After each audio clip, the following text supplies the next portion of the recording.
Hello, everyone. Welcome back.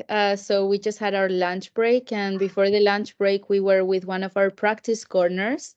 And now we are moving on to this very interactive workshop organized by the European School Heads Association. And we have here Mirte with us to tell us a bit more about ESHA, as they are one of the main lead partners of the EELW. So go ahead, Mirte. Thank you, Valentina. And indeed, my name is Mirte Stienstra. I'm a researcher and project lead at the European School Heads Association. And so first of all, on behalf of ESHA, I would also like to welcome you all here today. Now, ESHA is indeed one of the lead partners of ELNE, and representing school leaders throughout Europe. We're very, very happy to engage in and with the Educational Leadership Network Europe. For those of you that weren't there during the opening ceremony, ESHA is a network organization for European school heads. Members of ESHA are national organizations of school heads and deputy school heads within pre-primary, primary, secondary, and vocational education. Nearly all European countries, both EU and non-EU, are represented within ESHA by either one or more organizations. And so ESHA maintains an international network through 38 members member organizations in 26 European countries. And in total, we represent and connect 120,000 school leaders. And as such, we share and participate in European education research projects to support school leaders on topics like digitization, diversity and inclusion, arts education, science education, and parent engagement. And one of the projects we are currently involved in, and also the reason why we are here this hour today, is the project CREAM. The focus of CREAM project lies in the elaboration and testing of new models for teaching STEAM disciplines through the creative writing laboratory technique. You'll hear more about that later. And it's by providing daily life problems to be solved with creative thinking approach and STEAM notions. So CREAM coordinator Emanuele Bertolani from Sinergie is here with us today. He will introduce himself further in a second. But in brief, Sinergie is a not-for-profit accredited vet body, as well as a registered research and innovation center, and they participate and coordinate projects around STEAM subjects. Emanuele, welcome. And hello, everyone. Thank you for having me. Before I'm giving you the floor, I would like to say to everyone here that this webinar will be an interactive workshop, as Valentina also highlighted, and it would be very great to see some faces if you feel comfortable to turn on your camera, and if you're allowed to, but I think you are, if I look at Valentina. Now, at ESHA, we speak to a lot of school heads and head teachers, and we do a lot of research. And the feedback that we always receive is that practitioners want practical tools rather than a lot of theory, which is why we decided to present a practical tool today and let you experience and work with it in a collaborative setting. So with all of that being said, I will now mute myself and give the spotlight to Emanuele. Thank you very much, Mirtha. Fantastic. So, first of all, can you hear me all right? All right, wonderful. So I'm going to be extremely brief. As Mirtha said, I'm going to try to keep this as interactive as possible, which means I don't want to speak a lot, and you guys get to speak. So let's get things going.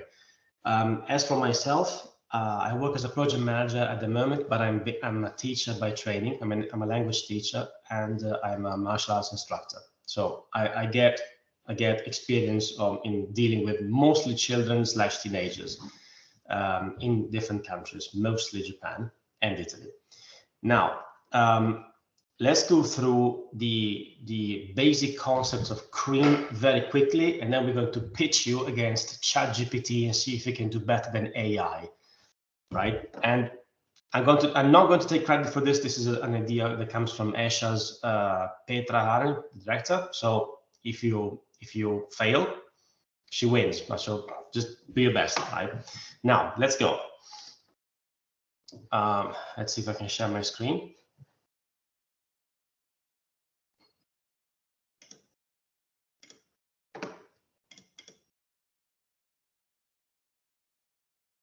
apparently not. Okay, give me a second here.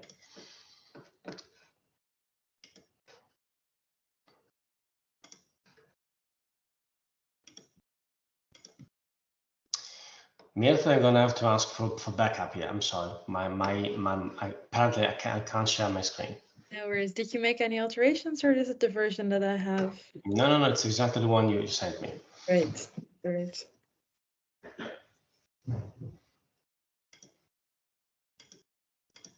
Now, as we wait for the presentation to pop up, this is exactly what happens to people like me. As in, we like technology, but we don't really understand it. And it's been the leitmotif of my life with regards to everything concerning STEM. Mathematics, not exactly my thing. Engineering, definitely not my thing.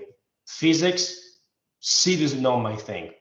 So the reason why I'm passionate about CREAM and why it resonates so much with me is that it's designed to give people like myself who don't exactly excel at things mathematics a chance to, let's say, leave the confines of our own lack of understanding and actually experience it firsthand in real life with real problems.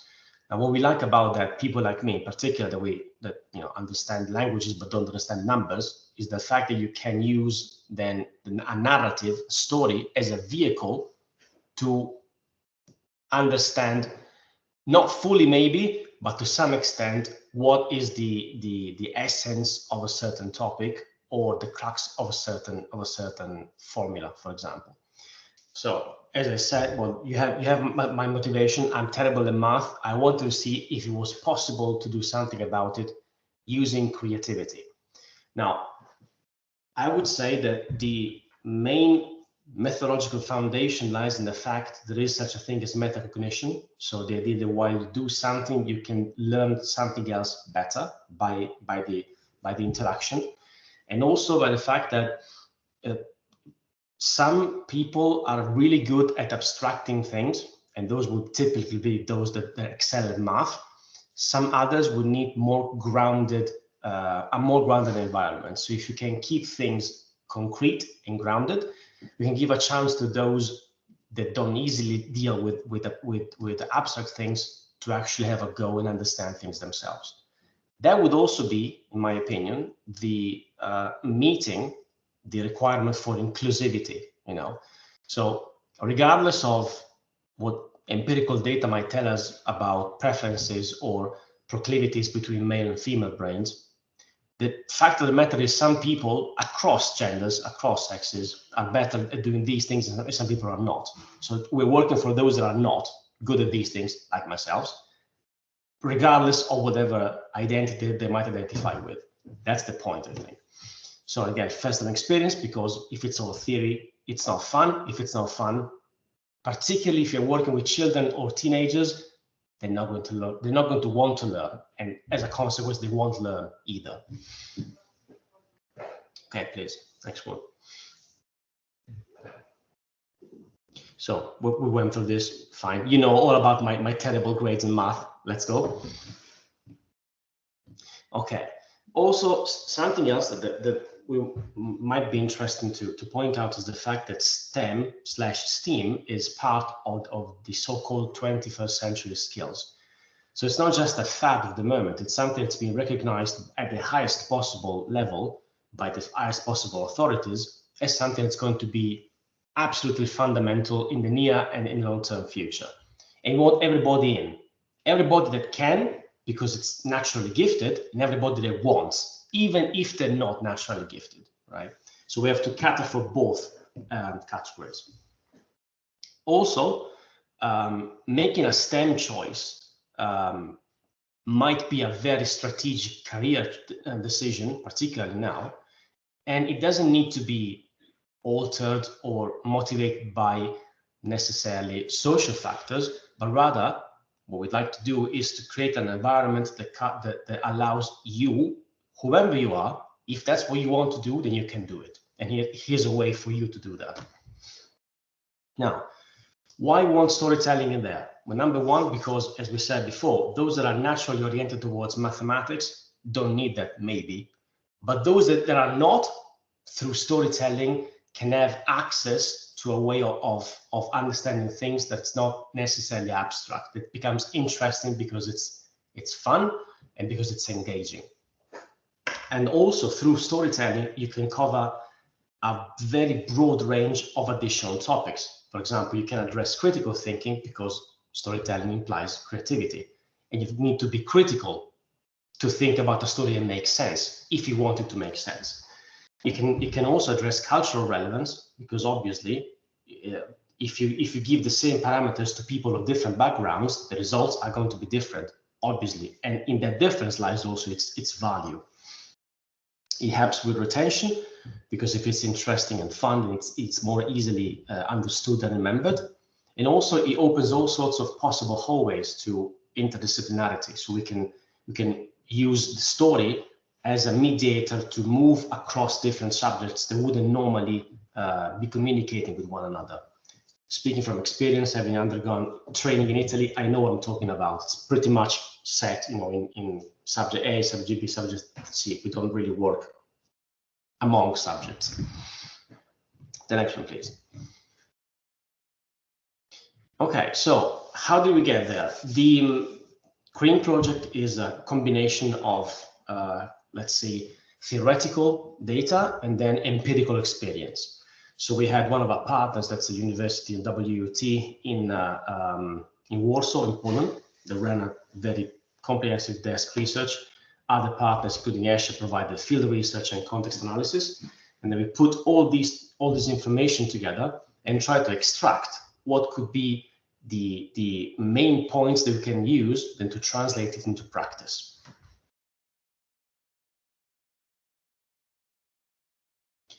We ran with a set of schools a series of co-design workshops, and then we tried to see to the crafting of a model that could incorporate the theoretical and the practical aspects with, let's see, a particular focus on maximizing female participation.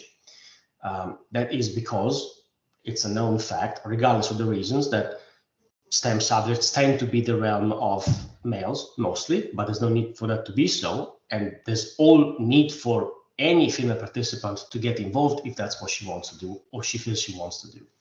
Then we got a model which is going to be it's actually being put to the test as we speak, in the sense that the pilots for the CREAM projects are underway right now. So we started in early February. We're going to get the final results by the end of May, and then we're going to communicate those results and use them to refine the model further. Okay, we did this to practice. So the steps essentially were we trained a set of trainers, which mostly were school teachers, in the basic elements of the CREAM model. And then we ran a learn to learn, which is, let's say, a very small workshop with teachers and students, so that they could experience firsthand what the pilots would then entail in greater detail. And then right now we're in the process of running the pilots. The pilots entail a bit of both what's been done before and an additional item, which is let's see, gathering elements, as in videos, clips, pictures, and writings, which will then be collected and transformed into a documentary to express the narratives that come out of these pilots. And then, as we said before, it will be a small twitch and fine-tuning so that we can finalize the model.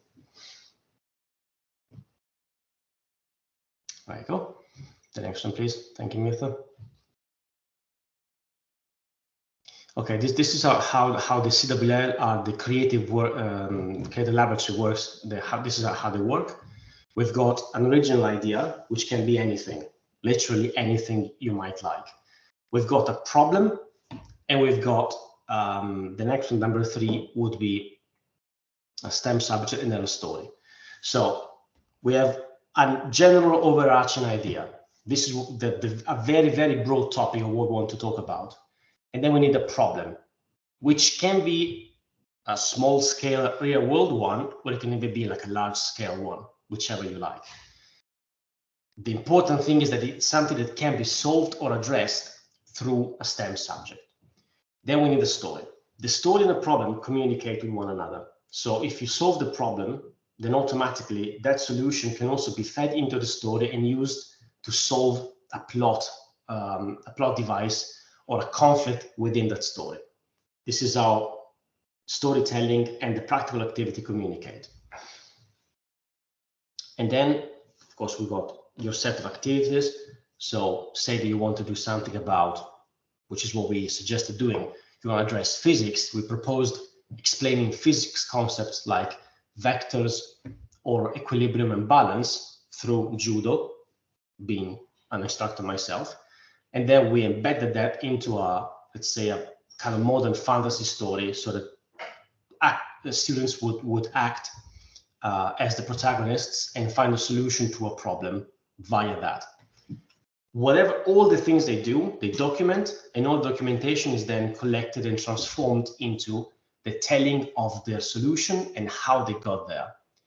In this particular case, an example I'm making, we recommended using a form of theater, traditional Japanese theater, which is called kamishibari. It's basically illustrations that are then flipped and people narrated the story, but one can do anything. It can be a song, can be a poem, can be a video, whatever you like. And then, of course, at the end, we need a very big event to celebrate and show the concrete product at the end of the journey. There'll be part 6 in the narration, right, the conclusion. This is most, like in extreme synthesis, what the syllable elements are. If you want to take a screenshot right now of the participants, you're going to use these things in a moment. So if you want to use them as a reference, they may be helpful.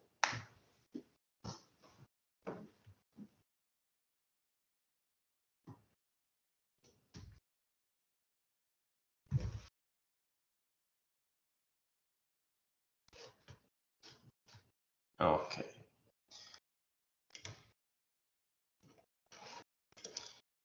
So let's take a look at the next slide, and then we're going to move into the more practical part.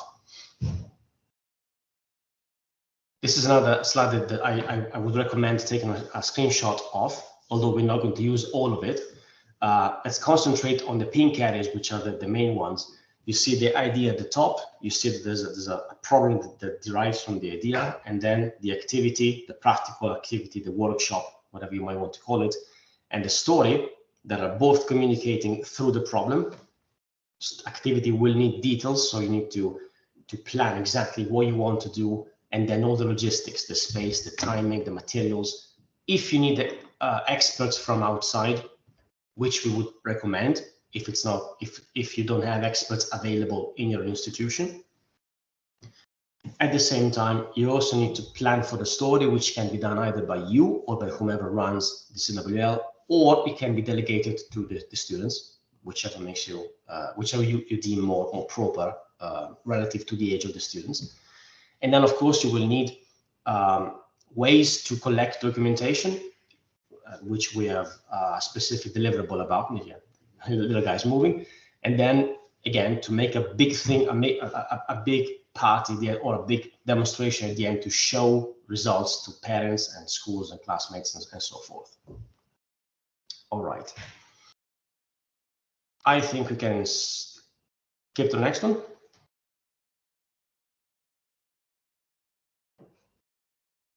Exactly. So that's basically what CREAM entails. Now, I think you can stop there, Meta. Thank you. So here's what we're going to do. We're going to send you out into breakout rooms. We're going to give you what ChatGPT came up with once we fed it this kind of structure, and see if you can do better, basically.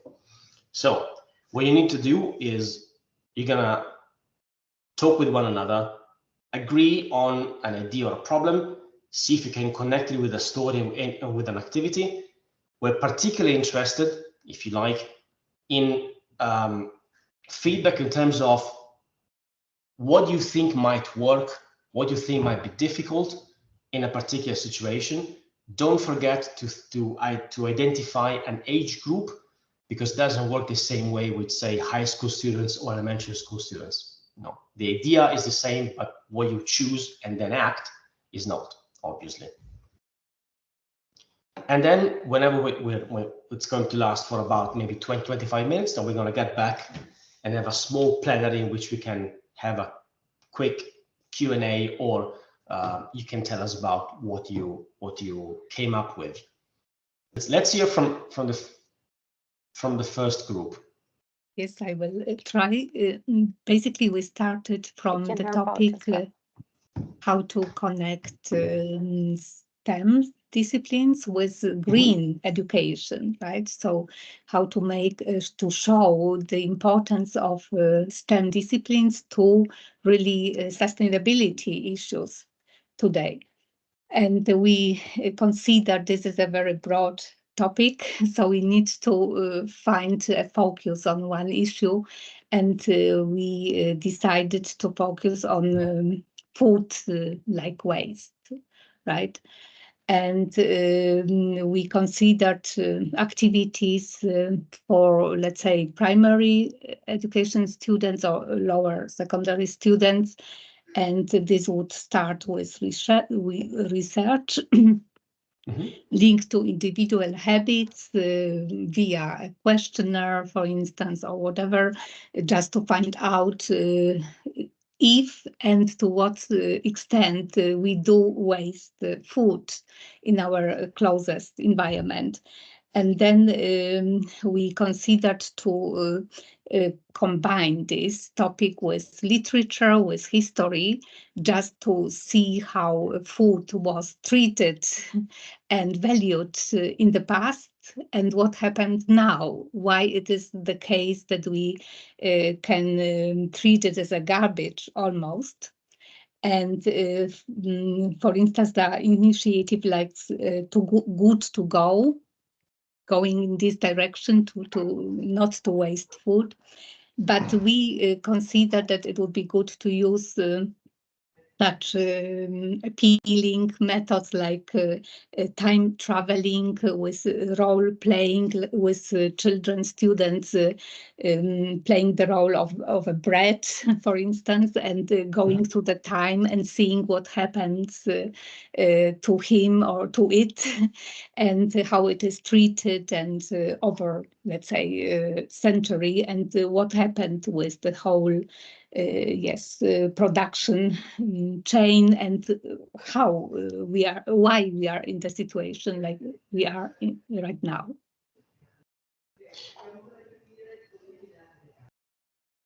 I think this would be the short summary. Well, I like the idea a lot. If I may offer a suggestion, I think it would work really well if you gave them a reason why they should do that in the form of a story. In a sense that, suppose that, for example, your students, they were traveling on an airship. The airship fell on an island, and they're going to be saved in 30 days, right? But they have only a certain amount of food. They need to make sure that it doesn't get wasted.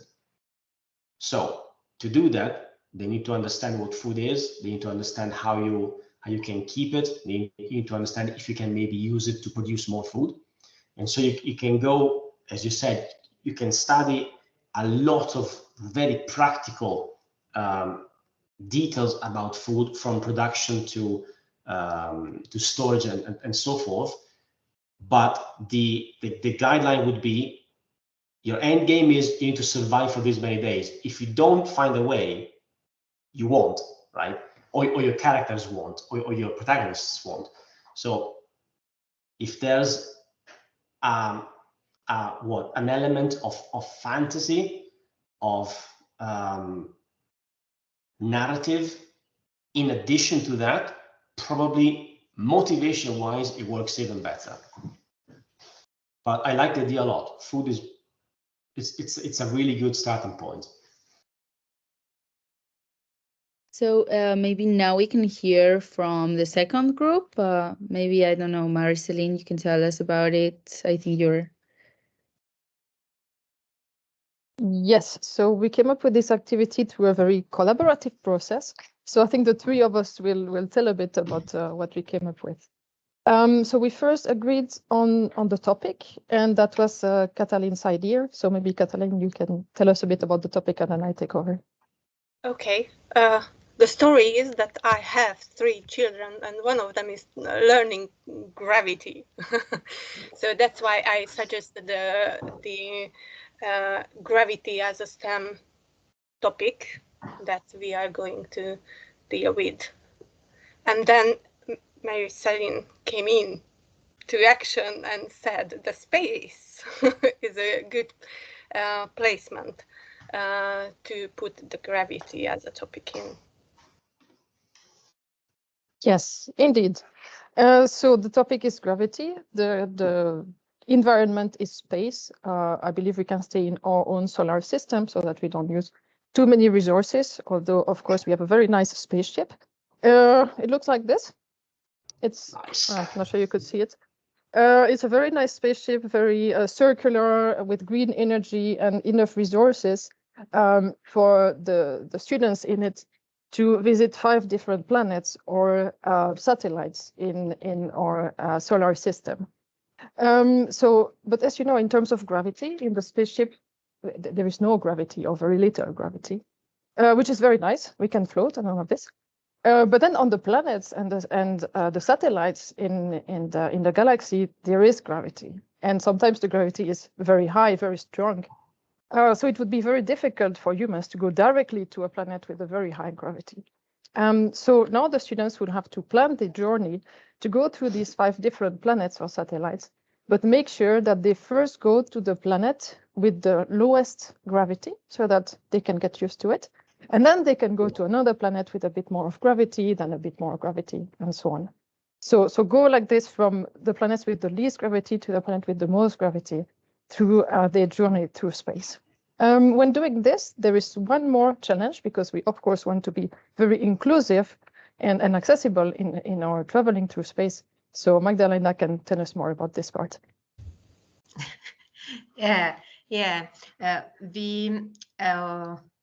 We thought that we will say to the children that they have a friend, and the friend has some disability with legs, and it will be good when he will learn to walk on the planet where the low gravity is. So we will say to the children that they will help to this friend when they will find the planets with low gravity, and then more and more. Mm-hmm.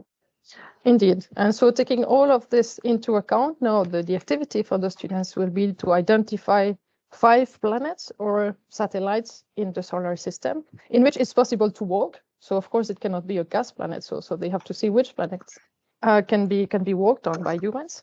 And then they will have to see the gravity of each planet to put them in the right order, and then present the way that the spaceship will travel from one planet to another, and how they will manage all of this together. I think that's it. I hope that sounds nice and feasible, of course. Well, it's certainly a wonderful idea, and space is rife with possibilities and exploration. I like the story a lot. I was thinking about maybe adding something very concrete to let the students see what the effects of gravity are, right? Because it's all around us, but we don't really pay attention to it. But something very trivial, you have a plastic bottle at the sea level, and then you go up a mountain and the shape changes, and then you come back and it changes again. Something's very basic. Why? They don't know that. But they can find out why. Or like if you drop things from a certain height and you do that again, but you remove the air, then it precipitates much faster because the air is not there, and that's both gravity and resistance. So these are things that can be done relatively easy, but they can be then woven into the story so that they see that even though you can't physically touch gravity, you can experience it to some extent. And then when you go to other places or other worlds or in the space, they will be altered, and so you have to adapt to that. And people that would seem a disadvantage, like with special needs children, for example, or people, then in space wouldn't necessarily be like that, because the rules are different. So there might even be an advantage. Who knows? Yeah. So I would recommend trying to match the fantastic element, which is great, traveling space, everybody loves that, with something that can be done at a very, very practical, empirical level, right? So you can do one and the other, and it's conducive both for those that are madly in love with fantasy, that'd be one, and those that would like to do things with their hands manually, like to actually see and touch and feel. Yes, that would be my only recommendation. But great work. Considering you did it in 20 minutes, it's excellent. Well done. Thank you. And yes, we can indeed have an astronaut training on Earth before we go to space. And yeah, we can also see which students like to have which responsibilities on the travel. Exactly. Wonderful. There you go. And actually, the third room, it was Manu and me mainly. I don't know if I want to share it now, because after, these amazing examples, I feel kind of embarrassed about it. But I can quickly share what we came up with. Basically, the experience would be the fantasy part, kind of, if I understood correctly, would be that there is a young jungle, and we're trying to find a plant that is able to generate electricity, because we have electricity shortage. So this would be the problem. And then through this plant generating electricity, we can, solve this problem. So the class, the focus would be botany. And we would be going through a jungle trying to find the right plant in order to generate this electricity. And the way that we would do this would be, for example, for students that like photography, we would have the students be taking pictures of the plants that they think are interesting, and then they can find a plant that they want to focus on. They can take pictures of the whole evolution of this plant, the experiments that are made on this plant to find out if it generates electricity or not, etc. And then this would be, a picture presentation. They would even be able to imagine new plants that don't even exist yet. So yes, this would be kind of our idea, which, it's not as exciting as space, but this is what we came up with. I would say with a bit of self-criticism, which never harms. It's a good starting point. I would really want to see this done in a, let's say, quasi-professional level, maybe at a lab, to have whatever students or children or the participants anyway use technical instruments either to observe the plants or to test the response of the plant when exposed to light. That would really be both interesting and informative, I think. And also, which is like of a crowning jewel, I'd like to see this explained or shown either via a video, or pictures are good, of course, but also with some sort of narrative from the students that tell the story and how and the solution that they found to either the peers or the peers and the parents, because it works both ways, right? It works both for showing that you actually achieved something, and as a way of rewarding your own efforts. I've got something that I can be proud of, I can share with everyone else. That's something that definitely should be at the end of any CREAM CWLs. It's really, really important.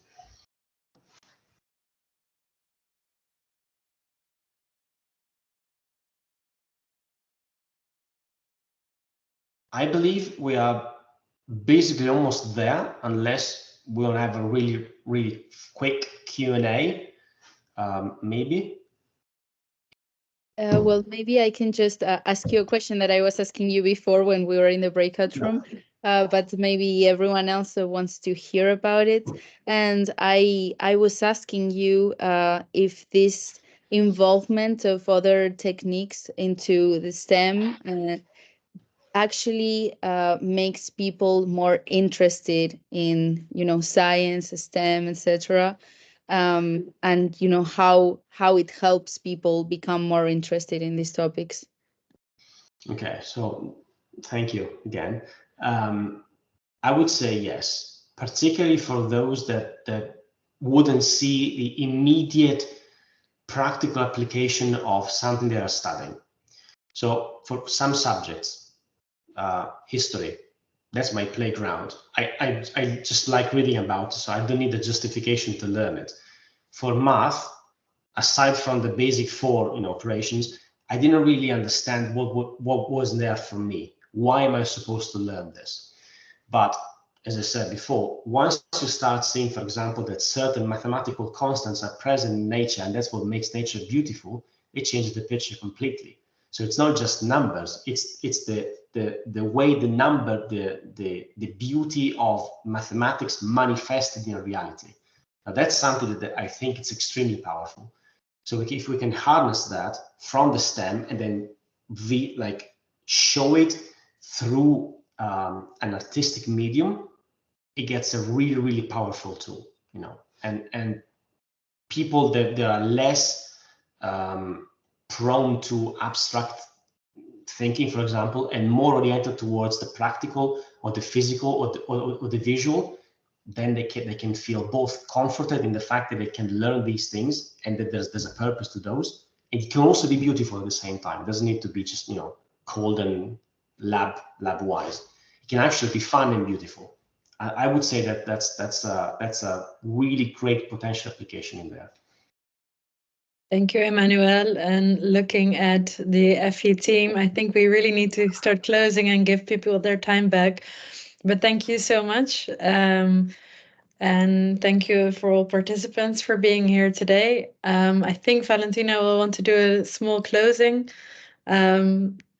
but hopefully see you for the rest of the week. And I see one more question. I think if you have to leave, feel free to leave. Yeah, no, it's very, very quick. There are no collections yet.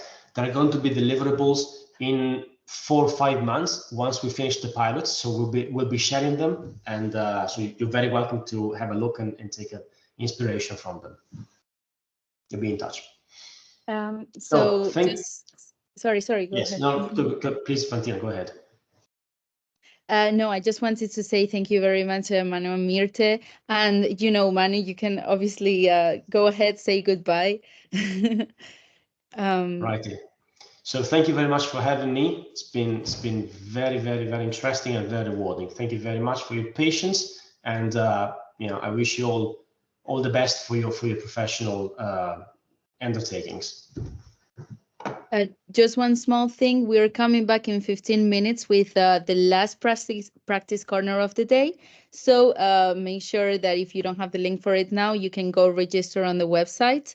And please join, because it's going to be super interesting with all our practitioners.